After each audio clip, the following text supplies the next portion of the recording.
কারারক্ষীরা যদি বলতাম যে সারাদিন তালা লাগিয়ে রাখেন 24 ঘন্টা, একটা বই এনে দেন পড়ি, বই এনে দেয় বঙ্গবন্ধুর আত্মজীবনী। ও পড়ে কোনো লাভ আছে? ক্ষতি ছাড়া।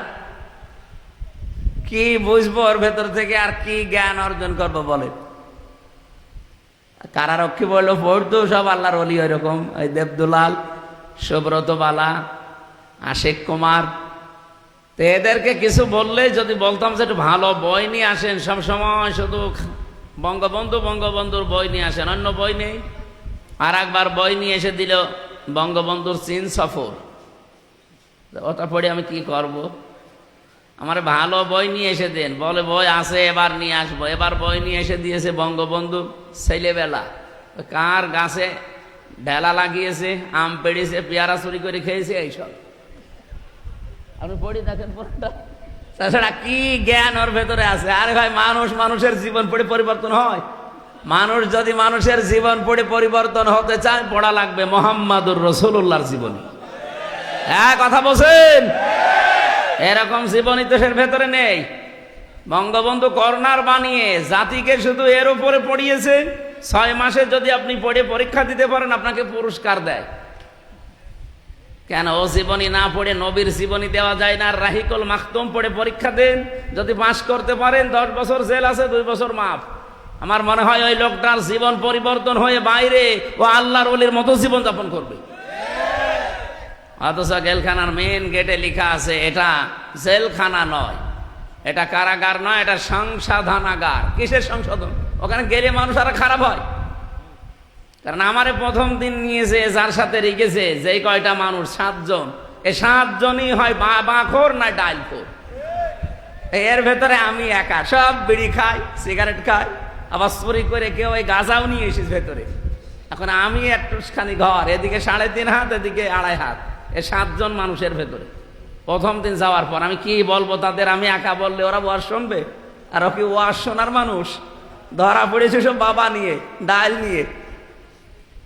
এমনকি আমারে যেখানে রেখেছিল ওর নিচতলায় একদিন জেলার এসে বলছে, হিন্দু জেলার তো, ভেতরে একজন গাঁজার গাছ লাগিস, ডাক দিয়ে বলছে পুলিশ তোরে ধরে জেলে দিল গাঁজা খাওয়ার কারণে, আর তুই ভেতরে গাঁজার গাছ লাগালি, তোরে তো স্বর্গে দেওয়া লাগবে। এই একটু পরে 5 মিনিট ওরে বলছে, এই তুই গাঁজার গাছের ভেতরে লাগালি কি করি? কারণ ভেতরে ঢোকার সময় তো স্ক্যান করে ঢোকায় মেশিনে, কিচ্ছু একেবারে সব দেখা যায়। তো গাঁজার গাছ বলছে, স্যার আমি গিয়েছিলাম হাজিরা দিতে আদালতে, আসার সময় তো আমার বিভিন্ন হিতাকাঙ্ক্ষী আছে, তারা আসার সময় ওই পোটলা বেঁধে এরকম ছুঁড়ে মারে, ওই প্রিজন ভ্যানের ওই ফাঁকা মাখা দিয়ে বিভিন্ন কায়দায় আমি পেয়েছি একটা। তো দেখলাম যে ভেতরে ঢোকাতে গেলে তো ধরা পড়ে যাবো, এখানে মুখের ভেতরে দাঁতের নিচে দিয়ে এমন ভাবে কামড় দিয়ে রেখেছি মেশিনে ধরা পড়িনি। ওইটা ভেতরে এনে বোতলের মুখ কেটে ওর ভেতরে আমরা মাটি দিয়েছি, এরপরে গাঁজার গাছ লাগিয়েছি আজ 2 মাস আগে। স্যার দেখেন কত বড় হয়েছে। তো এইরকম মানুষগুলো ভেতরে যাওয়ার পর যদি কোরআনের 5টা আয়াত দিয়ে বলা হয় যে এগুলোর ভেতরে যে শিক্ষা আছে, এই শিক্ষাগুলো যদি এই 6 মাস তোর জেল, তো যদি মেনে চলতে পারিস, তোরা 6 মাস থেকে অন্তত 2 মাস মাফ করে দেওয়া হবে। তখন জেলখানা হবে, জেলখানা থেকে সংশোধনাগার। ওখানে মানুষের জীবনী না পড়িয়ে রাসূলুল্লাহর জীবনী পড়তে দেন। সাহাবা একরামের জীবনী পড়ে বলেন যে এর ভেতরে 1 মাস, 3 মাস, 6 মাস পরে একটা পরীক্ষা হবে। এই 50 জনের ভেতরে যে পাস করতে পারবে, নাম্বার এই পরিমাণ পাবে, তার 10 বছর জেল থাকলে অন্তত 2 বছর মাফ হয়ে যাবে। বহু মানুষ ভালো হওয়ার সিস্টেম আছে, কিন্তু আমরা সেই ব্রিটিশের নিয়ম মেনে এই জেলখানা চলছে তো চলছেই। ওখানে শুধু ওই লেখাটা শেষ, এটা কারাগার নয়, এটা সংশোধনাগার। এটা পুরা ডাহা মিথ্যা কথা। কোন চোর যদি ধরা পড়ে যায়, চোরের শাস্তি বাংলাদেশের যে সংবিধান, সাক্ষ্য প্রমাণে ধরা পড়ে গেলে 389, 379 নাম্বার ধারা, এ ধারা অনুযায়ী এখন বাংলাদেশের শাস্তি, যদি কেউ চুরি করে ধরা পড়ে যায়, সাক্ষ্য প্রমাণ হয়, তাহলে তার সর্বোচ্চ শাস্তি 3 মাস। কত?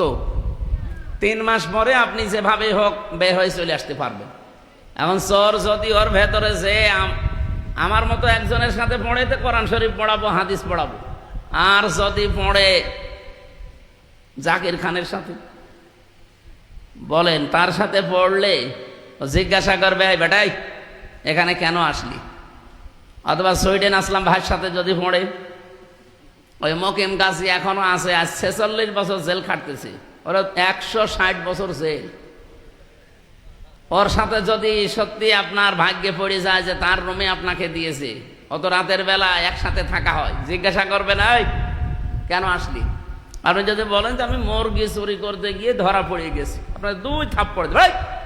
মুরগি চুরি করতে যে ধরা পড়ে মানুষ, আমার সাথে যে কয়দিন আসিস থাক, তোরা কি করে ডাকাতি করা লাগে শিখাবো, কারণ উনি তো ওই উস্তাদ।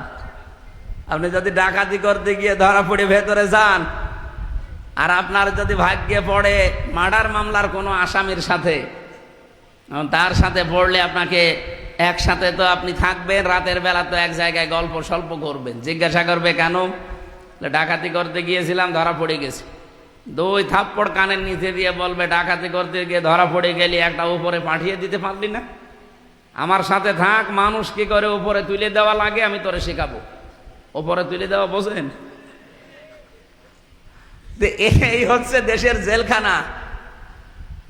এটা সংশোধনাগার বানানো দরকার, শুধু লিখে রাখলে হবে না। হ্যাঁ, এটা হবে আমার বিশ্বাস। আমি দেখে এসেছি 3 বছর একাধারে।